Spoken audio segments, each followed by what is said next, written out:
But what do you make of these comments from Tim Welch in that same ESPN interview when he talks specifically about the Sphere and says, quote, there were tons and tons of shots that barely missed by inches for O'Malley that would have completely changed the fight.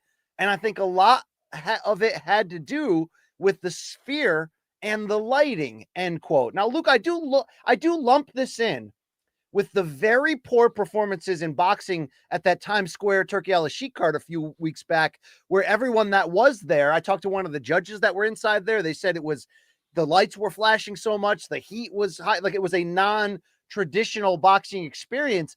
And I connect that with David Benavidez of boxing just this week in an interview on the Cejudo and Usman podcast, said publicly, Turkey asked me to fight in Alcatraz, but I'm like, nah, man, I'm not into that. I want to fight in real arenas, real fights, real fans.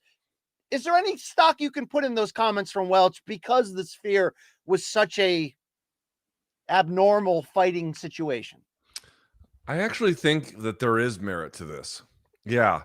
I mean, anybody cynical enough is going to look at this and say that you've got a standard MMA, maybe even combat sports scenario, a friend / training partner. This one's a little bit more coach, but they're peers essentially in age, taking someone's side after a poor performance and then finding any manner of excuse. So